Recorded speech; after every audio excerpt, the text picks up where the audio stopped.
Make every night a wonderful journey, no matter where you are. Good night, sweet dreams. The first story, Angel and the Evil Spirit. My story starts out rather normally. I guess it's because I grew up normally at first. I guess some would call me sheltered in my earlier years, but that's no crime. I had my friends. I went to a somewhat small school in a predominantly rich white neighborhood. We weren't snooty or anything, but just sheltered. I didn't care. I came home one day to see my mother in tears. I instantly thought the worst, but I was wrong. I guess I got that from her. Always thinking the worst had happened. It didn't seem so bad we were moving, I was told. I didn't know anything about good or bad areas. Like I said, I was sheltered apparently. There were things they were not telling me.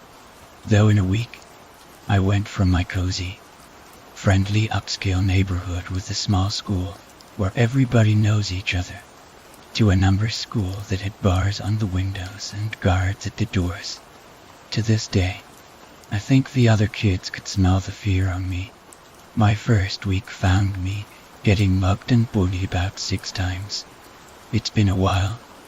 I don't remember exactly whatever the number. It was a bit traumatizing for someone like me as a kid. I withdrew harshly. I didn't seek out human interaction. Didn't want anything to do with others as far as I knew. Life was over. I want 10 months of no interaction would make people go crazy. I guess. I assure you that was not the case. They say children are more susceptible to spirits and ghosts and the like. There's no real proof of that. But all I knew was that I needed someone. I was too far from home, and lonely. I remember nights alone in my room wishing for someone. Anyone to talk to perhaps. That was what drew her to me. Or should I say what drew us together. No normal person would welcome the interaction of something as scary as a ghost. Especially at my age, right? It was faint at first. I called for someone and felt a coldness on my shoulder. I'd place my hand on it and feel someone with me. It got stronger the more I tried to interact. Maybe my desperation made me more open to that sort of thing. I called more and more, excited that someone was able to listen to me. I heard it barely. A girl's voice. "I'm here with you." It was an eerie whisper, and airy voice. But it was the most comforting thing I've ever heard as someone in that position. There was something about her voice that reminded me of everything I'd missed from my real home. After days, her voice became clearer. I spoke with her as I would speak with someone I've known for years. I told her my problems, my pathetic childish woes. I guess as petty as they were, it created that despair inside of me that she wished to alleviate. We finally moved back near my original home. My parents were worried about me, and somehow got us back to where we lived, back with my old friends, and the like. Have you ever been so immersed in something new that you almost become obsessed with it and ignore the rest of your life until you figure it out? Well, that's the only way to explain. Itzy came with me, and I didn't need anyone else. I was determined to grow closer with her. I'd shut off all of the lights, sit alone in the dark as I tried any way I could to see her. The faint glow of a poorly sealed door leaks through. Eventually, I saw it. It was like smoke, but it seemed to be attached to me. I saw her. I felt like she was an angel. The adoring companion that got me through such a hard time was beautiful. I felt blessed. I'm sure you're expecting her to be some sort of demon, but that's just not the case. I know her as well as I know myself. Skeptics be damned. I've seen something worth fearing, though it asks the reason I'm here today, telling you my story. Something I've learned in my discussions with her is that possessions are real, but not exactly in the way movies depict them. You deem ever know someone was possessed. Perhaps someone close to them would sense something was off, or sense a change in personality. But possessions are really quite silent. They happen when a ghost, if you will, becomes so upset, so unaccepting of their own death that they'd kill to have even a taste of life back. One must be so hateful, so envious that their very eyes are said to turn a sickly green. I've seen it. I refuse to believe that my connection with her attracted the very ghost that desired my flesh, but I wouldn't care if it were true. It happened though. Another ghost. I didn't feel the sense of astonishment I felt with my ghost. It was fear, of course. I wasn't familiar with the true details of possession, but when you see a ghost with piercing, disgusting green eyes, you don't care to find out what it wants. I don't remember much else about what it looked like aside from that main detail. It was large, both in height and width, but shapeless. There was no human figure to it, nothing even resembling anything I've seen before. It was amorphous, but constantly changing itself aside from the eyes. To call them paralyzing would be an understatement. I didn't feel myself getting sleepy. I felt myself dying. My every sense, every emotion, every thought was being dulled. It was as if everything about me was drowning in a black lake, like a car failing to start. I felt my life begin to flash before my blackening eyes, before the visions decayed into nothingness. As my vision dimmed to the point where nothing was visible, the last thing I was somehow able to remember was her. Light was the next thing I saw. It was the next through my closed eyelids, but I could feel again like taking a deep breath after being underwater for so long. Everything felt vivid. I felt my own hands, my face, and looked around. The evil spirit was nowhere to be found. I only saw her, my own guardian angel. I had never been so happy, so full of life, just seeing her there, and knowing somehow that she had saved me. I asked what happened, and she educated me about possessions. The bond between us kept anything from claiming me. At least that was basically how she explained it. All I know is that I'm safe, and feeling more alive than ever. And it's all because of her. I may never be fully able to lose the fear that tainted me that night, but it also allowed me to experience things in ways I've never felt them before. It simply feels good to be alive. As I sit here telling you this tale, trembling at certain haunting parts, she stands behind me. Her hand on my shoulder steadies me through the chilling memory as the words appear on my glossy screen before me. I can see her reading the story as I share it with you in my own words. The reflection allows me to look up occasionally and see my angel chasing the freshly appearing words with her eyes, her sickly green eyes. The second story, the school. In the area that I lived in, there were a lot of abandoned buildings and houses. There were old theaters, restaurants, motels, and houses that had long been vacant for whatever reason. The most interesting was a high school 3 blocks from my house. The high school was built in the 1940s, however, in 1977. It was destroyed by a fire and sadly, 45 students and 12 adults, including my mom, who was a lunch lady, and my dad, who was the vice principal, lost their lives. I was only 12 and my sister was 8. We had an older brother named Mike, who went to that high school. However, after the fire we didn't hear from him for several hours. We eventually caught up with him, and we all moved to a relative's house. It was Mike who helped me and my sister through our parents' deaths because it tore us apart. Sometimes he would take puppets he made out of his backpack and just put on a silly show, and very often it cheered us up. After some years passed, Mike finally left the house due to the relatives we lived with ignoring him all the time, and we didn't really see him much. We would occasionally get letters from him, and as years went by, and we would get the occasional phone call to see how we were doing and such. My sister and I, today, were urban explorers. We searched through long-forgotten, vacant buildings, and sometimes bring souvenirs from the past. Some examples were a film reel of King Kong from a 1930s theater, a calendar dated 1959 from an old office building, a record player from a house, and I even took and restored a 1940s pickup truck, which I still drove today. My sister and I had expressed interest in going to the school.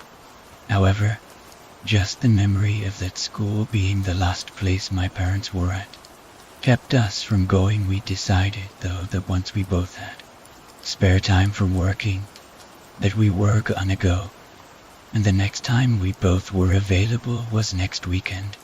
When the weekend came, my sister and I gathered our flashlights and everything we needed. As we were getting ready to head out, I got a call from Mike saying he heard that we were gonna go to the school, and he warned us that we may not like what we see. I didn't understand what he meant, but we were gonna go anyway. As my sister and I arrived at the school, the destruction was still evident. We held back tears as we went through what was once a window. Everything was charred, and you could still see things like shoes and burned remains of school supplies in some of the classrooms. I spotted at least 4 classrooms that were unaffected by the fire, and you could still see what the assignments were for that day. One classroom had been reading Macbeth by Shakespeare. In that classroom were articles of clothing like jackets and several backpacks. One backpack in particular caught my eye, so I decided that would be my souvenir. The rest I left alone. We went to the cafeteria, and boy was it a mess. There were still plates on the tables and several patches of graffiti as neighborhood hoodlum known to gather in the cafeteria after it burned down. Some hallways are also clearly marked with graffiti, but the deeper in the school you go, the less common it became till it just disappeared. In the areas with no graffiti, it ranged from severe damage to the unscathed classrooms mentioned earlier. We headed to our dad's old office and saw it suffered little damage. His table and chair were still in good condition, but old. We saw photographs on the floor, and when we picked them up, we saw they were old family pictures of us. One was me, my sister, and Mike making a snowman the one time it snowed when we were young. There was another where my dad was holding me as I went to my first day in elementary. The rest was of him and my mom looking happy. Tears were coming to me and my sisters as my sister took them in her backpack. We decided we had enough and went straight home. When we got home, I went through the backpack. I picked up most of it contained just random drawings, but as I went through it more, I discovered puppets that looked extremely familiar. I looked at the school assignments and read the name on all of them. Each paper said Mike and it couldn't be. I called Mike, but there was no ring. I then called one of the relatives I lived with after my parents' deaths and asked where Mike was. Her response chilled me to the bone. She said, "Bobby, I thought you knew. Mike died in the school fire along with your parents. I thought it was strange when you and your sister would mention him, but I thought it was something that would help you all cope, so I never said anything. He's buried in the same cemetery as your parents. Go 6 headstones to the right and you'll find him. I'm so sorry. This could not be true." I told my sister, and we went straight to the cemetery. And sure enough, 6 headstones to the right of my parents was Mike. We both broke down in tears as we realized Mike was never with us, that he died with my parents. My sister said, "So everything was just us being so heartbroken and all that bullshit, huh?"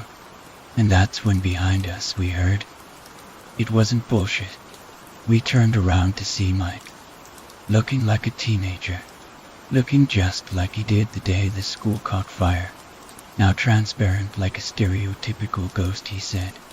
It wasn't bullshit, because I knew that if y'all found out, I too, y'all would go nuts, so the big man upstairs if I could at least stay with y'all until y'all were ready. He agreed, however. He said that until y'all find out the truth about me, I shall remain unearthed until you see. I didn't want y'all to be alone, to suffer through the death of the whole family. But my work here is done, and now you know the truth. I must go now. Take care. I love you too. We told Mike we loved him too and watched him vanish into thin air.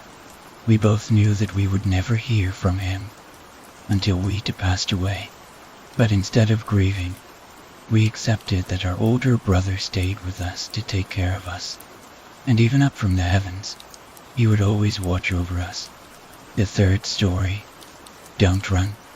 They say that when driving at night along any road far from civilization, one might stumble upon a small, charming town. The name differs from time to time, but it's always something pleasant, peaceful, and quaint.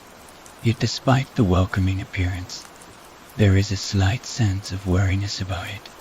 Some indistinguishable feature that gives off an ever so slight sense of repulsion, but is easily ignored. There are a few anomalies to it as one enters. First off, the town does not appear on any map. This gives an apparent feeling of being lost, as one might have traversed this road before and seen no such town, not even under construction. Perhaps one had been on vacation and traveled this road only 5 days prior.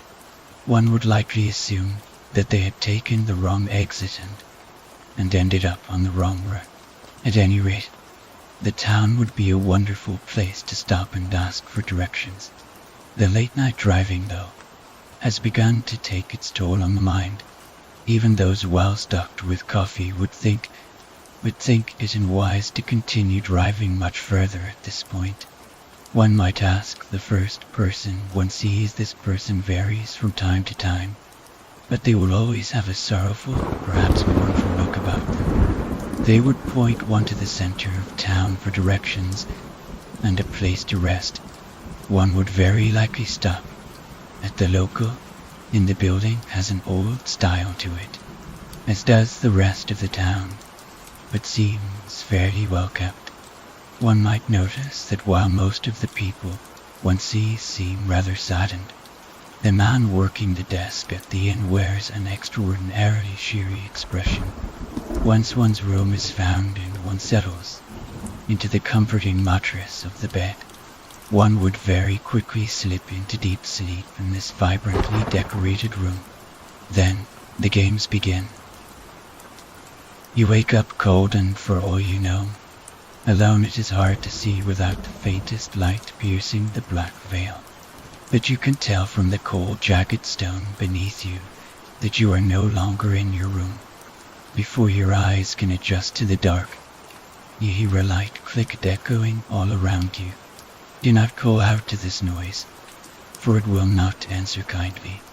The clicking will continue, slowly growing in volume and frequency. You will begin to see small lights, almost like red fireflies. It is very ill-advised to reach for these lights. Once your eyes are adjusted, you will see what they truly are. Embers set in scorched flesh, figures burned and scarred, contorted figures with seared limbs moving unnaturally. With each twisted motion, the bones snap and crack. Brittle flesh breaks to allow the abomination's movement. Do not scream if they hear you. They will quickly pinpoint your whereabouts. There is a knife beside you. It is not there to fight your way to freedom or to offer your blood, but it does serve a purpose. Take it and stand up. Don't you run. Walk. The faster you try to move, the more difficulty you will have lifting your feet from the cold, sharp edges of the floor. Though you have no conscious instructions, you know where to go. Perhaps a dream or a subconscious memory, perhaps an inaudible whisper in your ear. Control your breathing if possible. It will help avoid detection. Do not touch them, or they will find you. Don't you? Let them get close enough to hear your pounding heart. At this point, it will be pumping in your ears, and the sounds of breaking bones will be barely audible above it. Eventually, you will come to a wall as sharp and cold as the floor, but not necessarily as hard. This is where the knife comes in. If you don't have the knife, scratch, claw, and scratch until you see a light. The light will lead to freedom. After surviving such an ordeal, one would awaken on the side of a stretch of road. All things one had on that road will be gone. Vehicles, belongings, children, they have all been swallowed by the void. A thick fog blankets one's surroundings, and each person one sees henceforth will have no visible eyes. It will be a sad and lonely life, wrought with loss and regret. At least you survived, right?